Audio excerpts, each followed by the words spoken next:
Muy buenas noches, amigos. Bienvenidos a la emisión estelar de TVC Noticias, iniciando una nueva semana laboral previa a la Navidad. Aquí les contamos, existe masiva concurrencia de ciudadanos en centros comerciales y espacios públicos, quienes buscan esas compras navideñas de última hora. Muchas personas piden más presencia policial para que la delincuencia no se aproveche de las aglomeraciones. Sin embargo, las autoridades aseguran que tienen activos operativos constantes en estos lugares. Los detalles de esta y otras noticias las ampliaremos más adelante. Aquí iniciamos.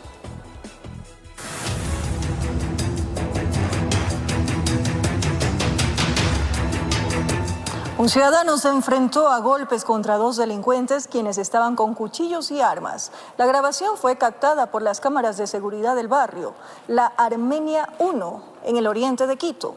Durante la gresca, la víctima recibió varias heridas de arma blanca.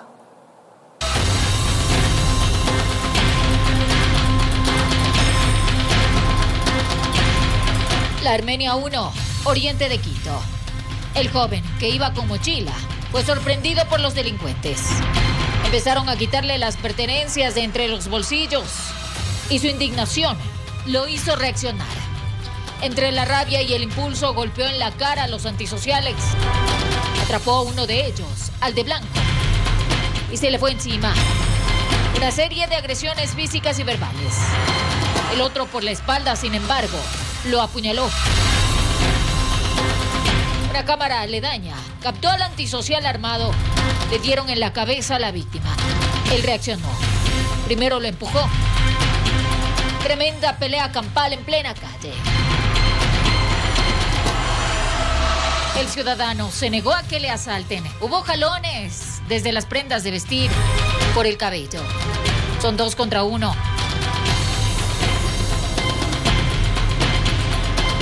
Y él, en medio de la adrenalina, continúa recibiendo más puñaladas. Los antisociales no contaban con que esa sería su reacción. Entonces decidieron huir. Al parecer sí le robaron. Se le cayó la pistola al uno y ese rato se dio la vuelta el tercer delincuente en el carro, se montaron al auto y se fueron. Una vecina cercana dice que la zona es muy tranquila. Quizá por eso nadie escuchó absolutamente nada. Lo que les preocupa es el estado de salud del ciudadano, que fue herido en medio de la gresca. Veo que la apuñalaban, ¿no? Por acá, por el hombro. En la noche, como el barrio es botado, lo mejor es no salir. Y si salen, pues ante la falta de patrullajes les toca atenerse a las consecuencias. Y me asusté, pero en general todos tenemos como este temor de cuando hay un auto que no es conocido, que no es de algún vecino, sí nos preocupa, pero en realidad sí está muy tensa la situación en ese sentido. El joven actuó en su propia defensa. Por suerte, en ese momento no lo mataron. No les queda más que responder, indican. Informó Marilyn Jaramillo. 2 personas fueron detenidas tras robar un vehículo y secuestrar al conductor, a quien lo abandonaron en el sur de Quito. La Policía Nacional investiga otros delitos en los que también habrían participado los sospechosos.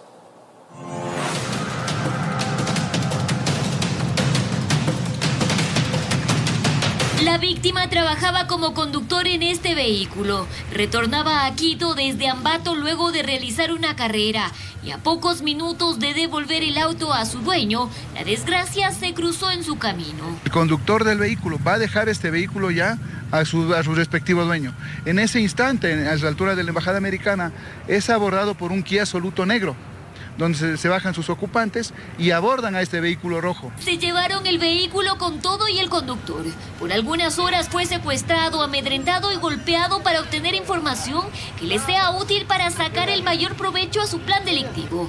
Es entonces que se comunicaron con el propietario del automotor. También había recibido a su teléfono celular de un número colombiano amenazas y videos de extorsivos acerca de que tiene el conductor en su poder, que la banda tiene con su poder, y pidiendo cierta cantidad de dinero para poder recuperar el vehículo. Ya con la información que necesitaban, abandonaron al conductor. El conductor secuestrado aparece en el sector de Guamaní, en Caupichu.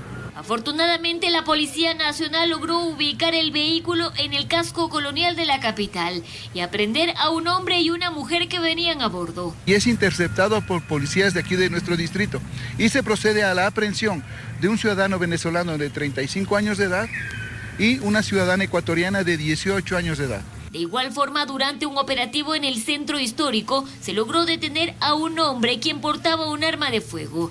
Según la alerta del EQ 911, venía amedrentando y asaltando a ciudadanos. Procedimos a identificar y a neutralizar a este ciudadano y al momento de realizar el registro corporal se le encontró en su pletina un arma de fuego tipo escopeta, por lo que posiblemente se presume que este ciudadano estaría inmerso en varios eventos delictuales acá en el centro histórico. Se presume que se trata del mismo sospechoso que fue captado por una cámara de seguridad asaltando a 2 personas que estaban afuera de un domicilio. Nosotros presumimos que sea la misma persona que sale en el video, como le indico.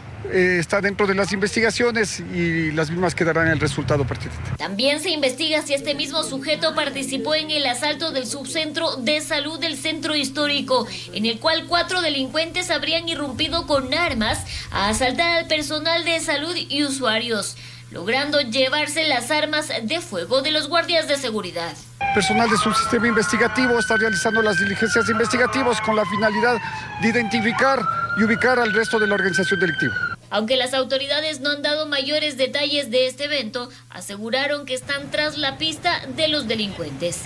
En Quito informó Adriana Rojas. 2 hombres armados asaltaron un restaurante en el Valle de los Chillos. Camuflados con cascos y ropa oscura, los sujetos golpearon a los comensales y administradores del local para quitarles el dinero y los objetos de valor.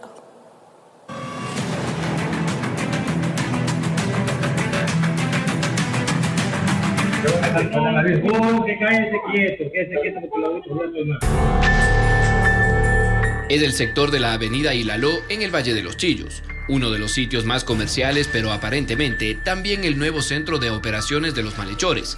Un último asalto quedó registrado en cámaras de seguridad. Estos 2 hombres ingresaron a un restaurante haciéndose pasar por repartidores de comida. Con cascos de moto ingresaron para no ser reconocidos y arremetieron violentamente contra sus víctimas. Llegan así como que compradores y cuando después sacan las armas y se los ponen al suelo. En medio de los improperios, uno de los maleantes llevó a los ciudadanos hasta la parte posterior del local, mientras el otro, cual manos largas, empezó a rebuscar todo cajón y lugar para llenar sus bolsillos. Que entraron, robaron a los clientes, robaron en el restaurante. Cuando llegan hacia tranquilos, ¿no? Como que son clientes. Entonces, por eso nos confiamos, creo, ¿no? Y después las sacan, las armas. Claro, con armas, sí. Rebuscaron hasta el último rincón del local con tal de encontrar cualquier billete o moneda del trabajo del día. Dejaron a sus víctimas encerradas y salieron huyendo campantes.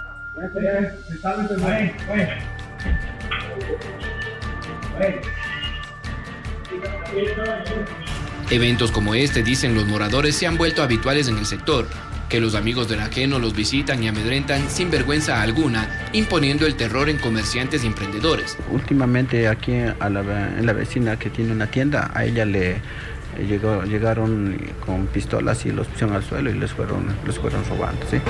Sí es preocupante porque sí se escucha, pero por aquí sí hay mucha inseguridad. Expresan que bajo la fachada de repartidores o clientes merodean el lugar en busca de una eventual víctima, mientras que la ciudadanía encomendada al poder divino solo reza para que no le salga el boleto ganador y el infortunio de tenerlos frente a frente.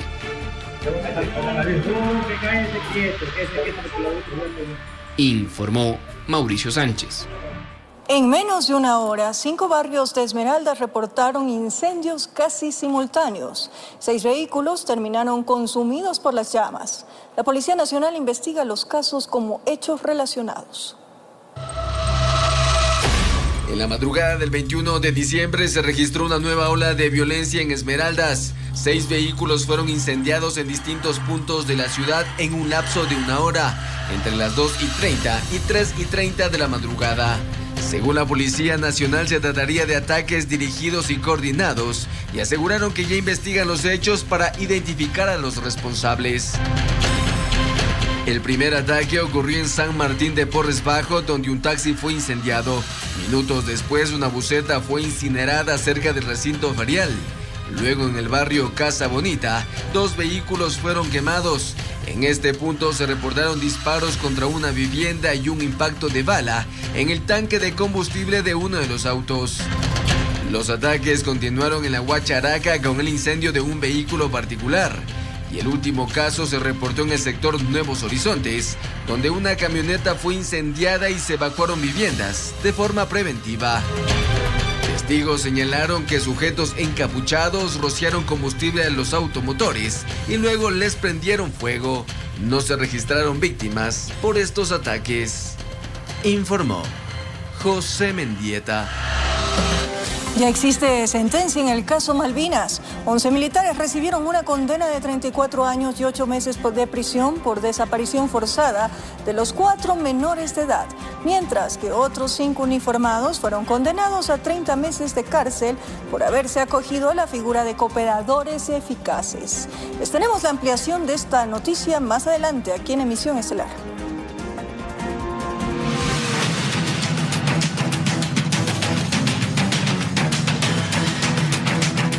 Varios sujetos quienes se movilizaban a bordo de una motocicleta ingresaron a una peluquería en Cumbayá y amedrentaron a las clientas para después quitarles celulares y joyas. Tras cometer el asalto, los individuos huyeron rápidamente del lugar, generando así temor entre quienes se encontraban en el establecimiento.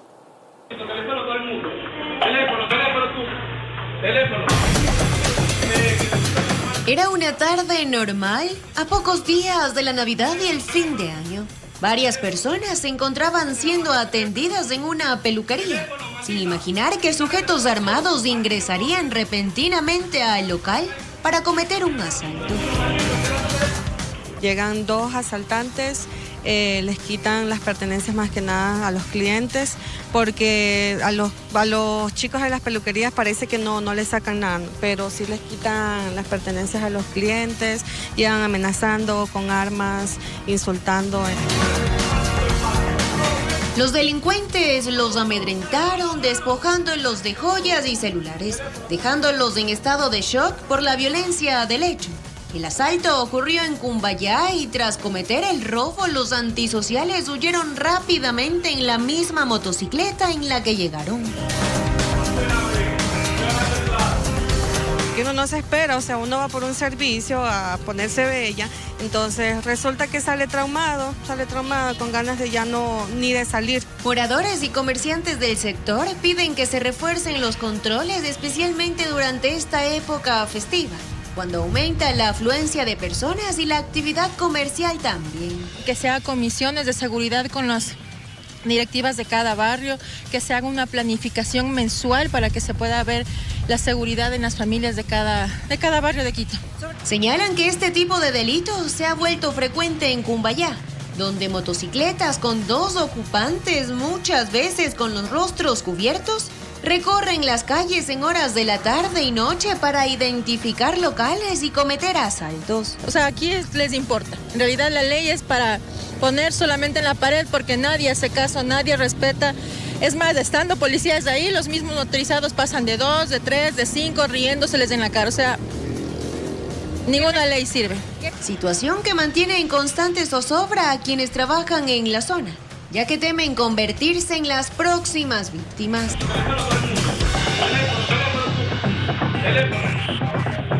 Informó Ailis Morán. Un abogado fue asesinado en un estudio jurídico en Portoviejo, en la provincia de Manabí. Se investiga la causa del ataque.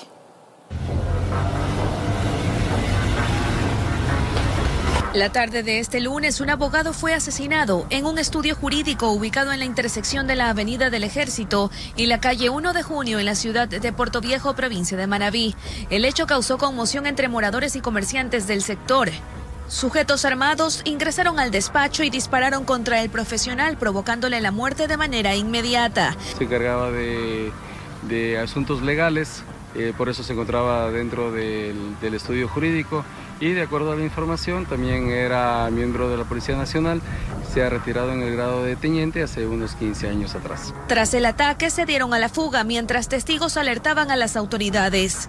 Agentes de la Policía Nacional acordonaron el sitio y realizaron el levantamiento de indicios para iniciar las investigaciones correspondientes. El cuerpo fue trasladado al centro forense para los procedimientos legales. Se encuentran 6 indicios balísticos de 9 milímetros. Se está recopilando información para luego realizar líneas investigativas. Informó Adriana Peralta.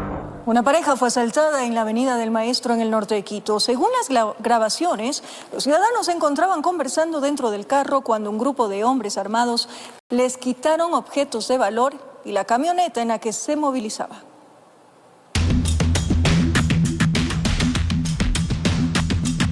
Era casi la 1 de la mañana. Avenida del Maestro, norte de Quito. La pareja que está dentro del carro va a pasar el susto de su vida. Les cruzaron el vehículo. Del automóvil se bajó un ampón de buzo armado. Apuntó directo a la humanidad del conductor. Desciende un segundo antisocial y se suma al atraco. Fue del lado de la acompañante y la sacó tras quitarle las pertenencias. El propietario abandonó el automotor. Le exigieron las llaves y la clave. Pusieron en marcha y se llevaron la camioneta. Las víctimas trataron de ingresar al conjunto, pero no pudieron. Entonces intentaron hacer parar a un carro que pasaba por allí, pero nadie les brindó ayuda. De lo que sé, intentaron parar a otro auto que les ayude, pero obviamente por la hora, todo eso no lo iban a hacer. Y la policía, tengo entendido que llegó más tarde. Testigos dicen que hubo un exceso de confianza. A esa hora, estacionados en la calle, hay cosas que se pueden evitar, señalan. Pero claro, mientras a uno no le pase, poco o nada le interesa. Creo que ahora es algo que ya no podemos hacer en cualquier lugar. En la Rumiñahui, norte de Quito, estas novedades ya son parte de la normalidad. Si no les roban los carros, son las piezas. Si no es una cosa, es otra, reclaman. 2 veces, 3 veces los espejos, los accesorios y les han robado. Más o menos pasado de las 3 de la tarde para adelante ya comienzan a haber tipos sospechosos. Esporádicamente, hay uniformados por el sitio, exigen patrullajes. Informó Marilyn Jaramillo. Al volver, el presidente del Consejo de la Judicatura, Mario Godoy, solicitó licencia para poder preparar su comparecencia ante la Asamblea Nacional. La decisión se da además en medio de la renuncia de un juez anticorrupción, quien dijo estar amenazado luego de condenar a un narcotraficante. Además, impresionantes explosiones de fuegos pirotécnicos se registraron en Manabí. En medio de los estallidos, una mujer lanzó a un menor de edad desde el balcón para salvar su vida. ¿Por qué se inició el incendio? Les contamos al regresar de la pausa. Gracias por seguir en sintonía de la emisión estelar. Un tribunal de garantías penales de Guayaquil sentenció este lunes a 16 militares por la desaparición forzada de los 4 menores de edad de las Malvinas. 11 uniformados recibieron una condena de 34 años y 8 meses de prisión, mientras que otros 5 fueron condenados a 30 meses de cárcel por haberse acogido a la figura de cooperadores eficaces. Un teniente coronel fue absuelto.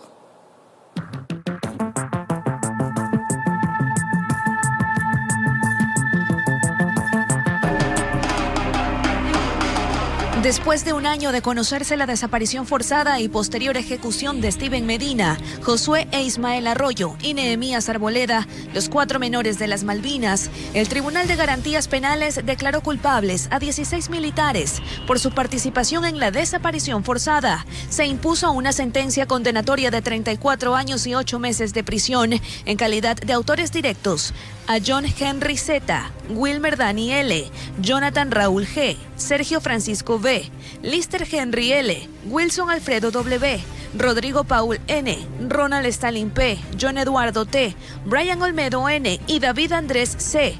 y por su condición de cooperadores eficaces se impuso una pena de 30 meses de prisión a Nelson Osvaldo S., Alex Javier Q., Moisés Israel L., Carlos Javier E. y Cristian Eduardo A. El teniente coronel Juan Francisco I. fue declarado inocente. El tribunal también fijó una multa de 800 salarios básicos unificados, la reparación integral de $10,000 que deben pagar cada procesado a las víctimas, disculpas públicas y ceremonia de desagravio en la base de Taura, incluyendo una placa. La diligencia se realizó en la unidad judicial del Albán Borja, al norte de Guayaquil. Encuentran algo de aliciente, sin embargo de ello, no han emitido todavía algún comentario porque al momento de escuchar la sentencia rompieron en llanto.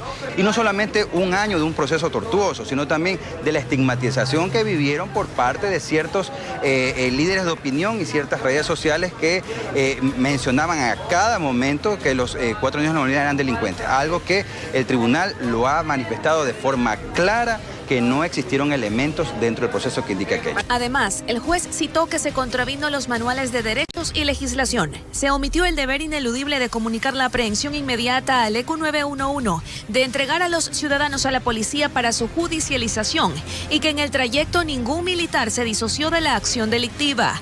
También consideró que hubo pacto de silencio y evitaron reportar la verdadera naturaleza del hecho. Hubo racismo, porque esa no era la manera correcta. O sea, ellos hicieron un mal procedimiento. Si supuestamente, como dicen, que supuestamente ya han estado robando, cosa que no se ha comprobado y no fue así, entonces ellos tenían que haberlos llevado con la policía. La defensa de uno de los cooperadores eficaces se pronunció. De todo lo mal que ha existido en este proceso, desde torturas, un asesinato, desaparición forzada, recibimos bien y con ayuda de la Fiscalía, porque somos cooperadores eficaces. Recordemos que somos 5 cooperadores eficaces, de los cuales mi cliente es uno de ellos, Moisés Lor López, quien ha contado la verdad. El Ministerio de Defensa publicó un comunicado. Señalaron que desde el inicio del proceso colaboraron con transparencia, respetando el debido proceso y ratificaron el respeto irrestricto a la ley y a la sentencia emitida. De su lado, la ministra de Gobierno expresó solidaridad con las familias de los menores. Reafirmamos nuestro compromiso irrestricto con la reparación integral de las víctimas, la garantía de no repetición y el respeto absoluto a los derechos humanos. La justicia no solo sanciona, también permite reconstruir la confianza ciudadana. Sobre la muerte de los menores, hay otro proceso que se encuentra en investigación previa. Informó Adriana Peralta. El presidente del Consejo de la Judicatura, Mario Godoy, solicitó licencia para poder preparar su comparecencia ante la Asamblea Nacional. La decisión se da en medio de la renuncia de un juez anticorrupción, quien dijo estar amenazado luego de condenar a un narcotraficante. A esto se suman audios que darían cuenta de una supuesta injerencia en la justicia.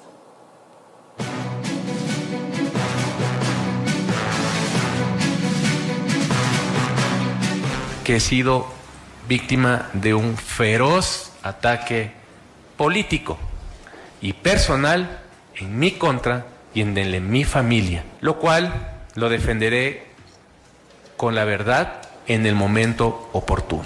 Solicitaré una licencia para preparar mi comparecencia ante la Asamblea Nacional. Una sola reacción es la que se tiene desde la Federación Nacional de Abogados y ex vocal del Consejo de la Judicatura, tras el nuevo escándalo que envuelve a la entidad, con Mario Godoy a la cabeza, quien este lunes solicitó licencia para preparar su defensa y poder ir a la Asamblea Nacional a dar explicaciones sobre la renuncia del juez anticorrupción Carlos Serrano, quien teme por su vida tras sentenciar a un narcotraficante. Pero eso no quita a que de forma ética o moral ante lo sucedido, él ya deba evaluar esa posibilidad de dar un paso al costado del Consejo de la Judicatura.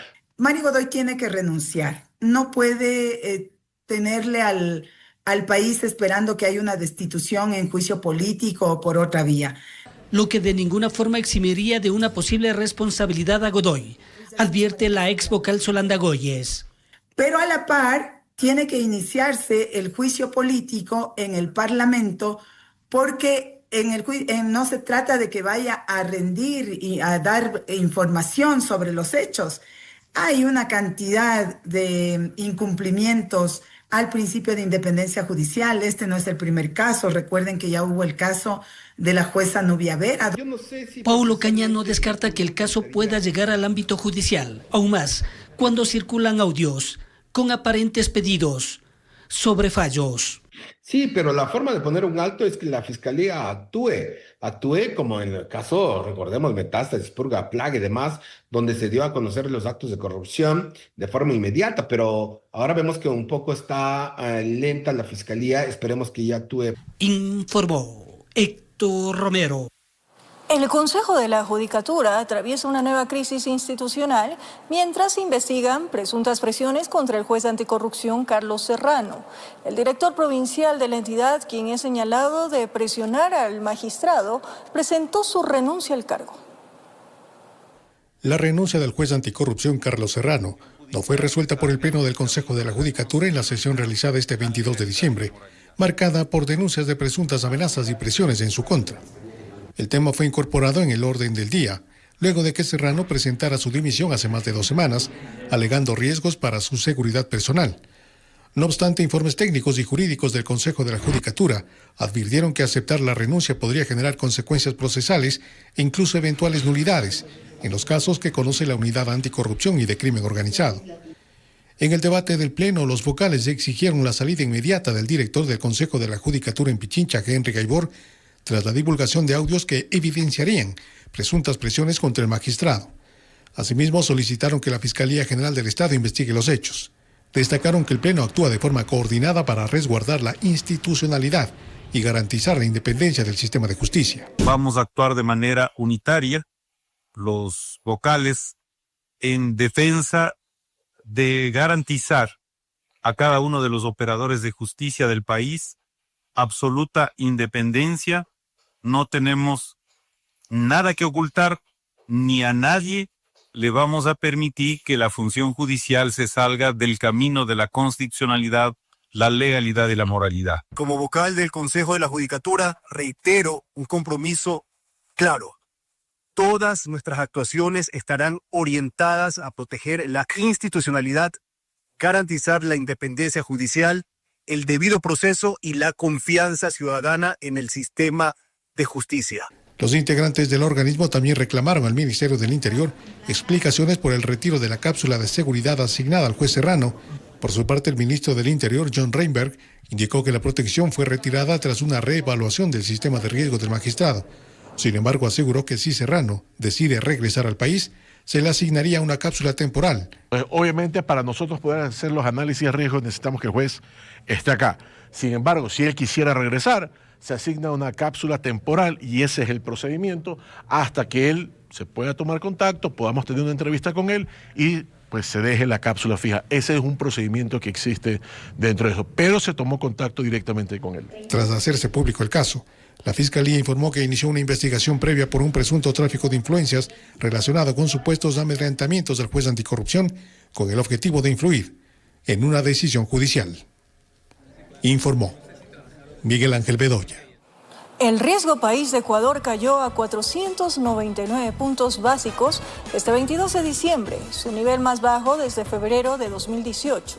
El indicador validado por el Banco Central del Ecuador pasó de 1.186 puntos a inicio de 2025 a menos de 500, una reducción acumulada del 58%, pese a algunos episodios de conmoción social como el paro indígena del pasado octubre.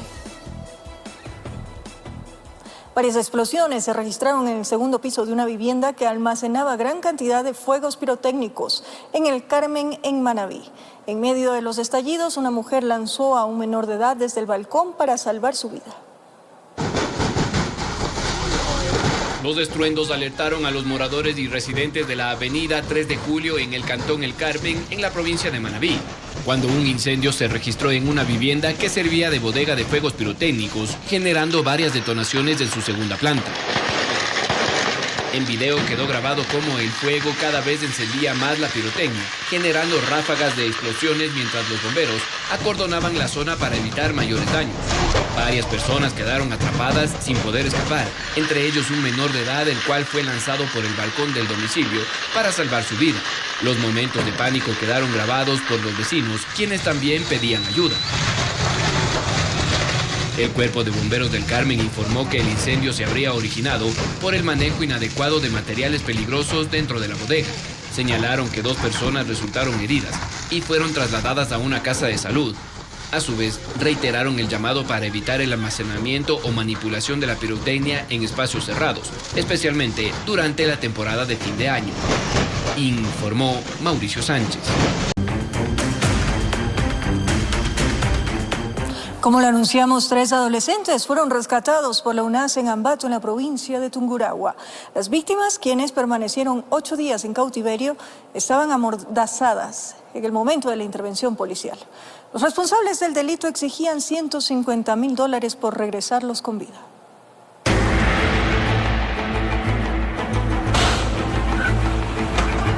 En esta camioneta iban las víctimas. Otro vehículo del mismo tipo los sorprendió. 6 sujetos armados tomaron el mando del automotor y se lo llevaron. El secuestro ocurrió en La Tacunga, provincia de Cotopaxi, el pasado 13 de diciembre de 2025.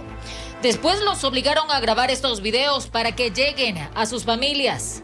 La exigencia: $150.000 por los 3 jóvenes de 18, 17 y 16 años. Pueden conseguir el dinero. No quisiera irme yo solo y que ellos 2 se queden aquí. Por favor, ayúdales con eso. La UNAS cierra centro tras recibir la denuncia. Procedió a la búsqueda. Cruce de llamadas, de mensajes instantáneos. La Operación Libertad se desarrolló en Riobamba, La Tacunga y Ambato. En esta última ciudad se los pudo ubicar en el sector de Letamendi después de 8 días de cautiverio. Estaban dentro de un inmueble con fachada de tienda de barrio.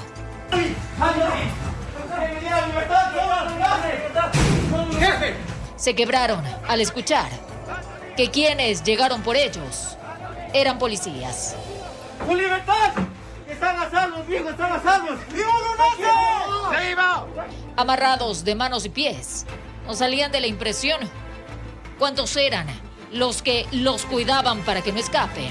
Les preguntaron los uniformados.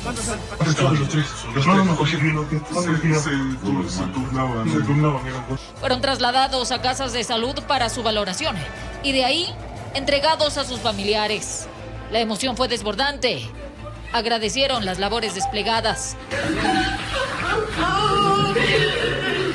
Nosotros hoy estamos con nuestros hijos, entonces sin duda agradecer infinitamente a cada una de esas personas que están dentro de este equipo. Hay 2 detenidos, un hombre de 23 años que no registra antecedentes penales y otro de 32 con antecedentes por robo, asociación ilícita, extorsión y terrorismo. Este último mantenía comunicación desde la cárcel de La Tacunga. ¿De dónde salió la orden? Para comerciales y espacios públicos durante las compras navideñas ha provocado que las autoridades mantengan operativos constantes en los lugares. Pese a ello, la ciudadanía señaló que existe poca presencia de la Policía Nacional en los espacios de alta concurrencia. Fundas, cartones, bolsos o canastas. Grandes paquetes en mano denotan que la Navidad está a pocas horas de llegar a los hogares capitalinos. La masiva presencia de compradores en calles y plazas es evidente, quienes buscan alcanzar conseguir los últimos regalos pendientes. El día de hoy venimos a hacer unas pequeñas compras para nosotros, para nuestros familiares, para pasar todo muy lindo en la Navidad. Pero la efervescencia comercial también puede resultar atractiva para los amigos de lo ajeno. De acuerdo a la Secretaría de Seguridad del municipio, se ha señalado aspectos a considerar durante sus compras navideñas. Recordar a la ciudadanía que debemos concentrarnos nosotros en 3 aspectos. Uno es el espacio público, como les digo, centros comerciales del ahorro, centros comerciales en general, mercado. Proteger sus objetos, no mostrar dinero ni celular, guardar billeteras en bolsillos, delanteros o bolsas cruzadas para tener mayor cuidado con sus pertenencias. Pese a que los operativos de control se llevan ejecutando hace más de un mes, pensando justamente en estas fiestas de diciembre, la mayoría de los ciudadanos ha optado por el autocuidado debido al parecer a la falta de presencia policial en zonas de alta concurrencia. O sea, uno mismo tiene que cuidarse porque si, como está la delincuencia, si a uno le llegan a asaltar, no hay policía que dé respuesta inmediata. O sea, toca tener las precauciones en todo sentido. Pues yo cojo mi carro, me voy a mi casa y de la casa al trabajo. ¿Sí? Y listo, sí. No exponerse tal vez del 10º o algo así. Exactamente, de la casa al trabajo y del trabajo a la casa. ¿Ha visto tal vez presencia de Policía Nacional o entes de control fuera de centros comerciales o plazas? No, la verdad no. No hemos visto. Nosotros caminamos por aquí casi a diario y no hemos visto. No, es muy raro. Las largas filas vehiculares ha sido otro factor que se ha manifestado en estas épocas, por lo que las autoridades han recordado que existe campañas activas de concientización para evitar que se registren accidentes viales. En la campaña conjunto a la Agencia Metropolitana de Tránsito, conductor resignado, vehículos, revisar frenos, luces, etcétera, y distracciones, no usar el teléfono al momento de realizar este tipo de conducción. Informó Ítalo Salazar. Desde el próximo año, la tasa de recolección de basura se cobrará mediante la planilla de agua potable. La ordenanza que viabiliza el pago fue aprobada este día lunes por el Consejo Metropolitano de Quito. Gracias. Tiene la palabra el concejal. El informe para segundo debate que llegó desde la Comisión de Presupuesto dio cuenta del trabajo y las múltiples reuniones mantenidas con distintos sectores para lograr incorporar todas las recomendaciones que permitan un cobro justo en la tasa de recolección de basura que desde 2026 estará reflejada en la planilla de agua potable. La determinación de los valores a cobrar de acuerdo a la metodología que han implementado tanto en MIERS como en Aseo es determinado por ellos. Nosotros somos el canal de recaudación de estos valores.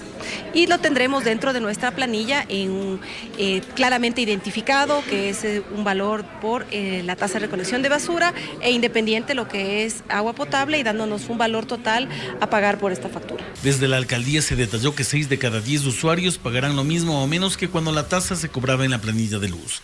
En ese sentido, aseguraron que un 59% se verá beneficiado. Sin embargo, la gente se pregunta qué pasará con ese otro 41%. Si yo consumo un poquito menos de agua, si hago más eficiente mi consumo de agua, podría tener una afectación menor. ¿Incrementos? ¿Hasta qué punto podrían llegar esos incrementos en dólares? No sé. Varían en cada caso, así como en algún caso pueden ser $2, en otro caso puede llegar, ¿no es cierto?, a incrementos de $80, lo que fuera. Cuando hablo de $80 ya estoy hablando o gran comercio, o gran industria, o gran consumidor residencial. Como parte de los alcances de la ordenanza aprobada con 14 votos, teniendo en consideración la participación de distintos actores, se consiguió, por ejemplo, que para el sector industrial se brinde un plazo de 6 meses para diseñar un modelo específico de cobro. Por pedido de los concejales, se trató y existe una exención para ellos por cuanto obviamente es un beneficio directo que se realiza a barrios y a ligas barriales. En segundo lugar, existe una tabla de 26 ítems donde cada uno de los sectores, residencial, industrial, van a tener un tratamiento específico. Es necesario decirlo. La lógica respecto de lo residencial no termina teniendo un aumento, más bien al contrario, termina teniendo una lógica de disminución en centavos. En ese mismo sentido, el esquema dejó por sentado que organizadores de eventos públicos paguen por la tasa de servicio de aseo. Así también se delimitan espacios de uso colectivo en donde el consumo de agua podría ser mayor. Se habla de estadios, ligas barriales o sus semejantes. Informó Javier Rosero. Al volver, ¿conoce usted cuál es el virus manos, pies y boca y con qué enfermedades puede confundirse? De regreso para contarles una enfermedad que podría confundirse con la varicela y con un resfriado común. Es el virus de manos, pies y boca que afecta principalmente a los niños. ¿Cómo identificarla y cuidar a los más pequeños del hogar? Aquí les contamos.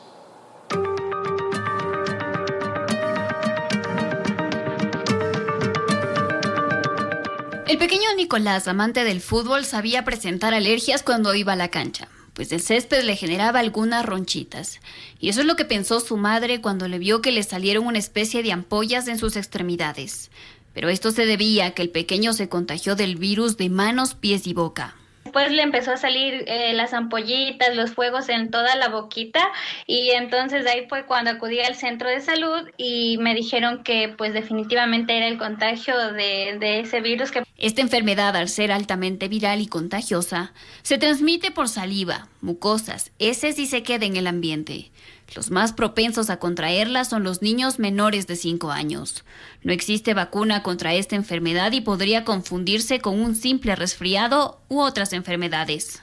Si tenemos lesiones puntiformes en manos y pies y casi en un 80% en glúteos, ¿sí? Podemos estar ya acercándonos a un diagnóstico de mano, pie y boca. En el caso de Nicolás, según su madre, él no era el único que se contagió en su grado. Es por ello que él y otros compañeros reciben clases virtuales para que reposen hasta que se recuperen, ya que el virus viene acompañado de fiebres, llagas dolorosas en la boca, que les dificulta incluso ingerir alimentos. Algunos tenían ampollitas en las manos y otros en la boquita, entonces de ahí fue cuando ya se dispersó y a la final descubrimos que habían 4 niños que estaban con el virus. Esta enfermedad suele confundirse con la varicela, pero los padres deben tomar en cuenta sus características para poder identificarla, como por ejemplo, la varicela se presenta en el cuero cabelludo.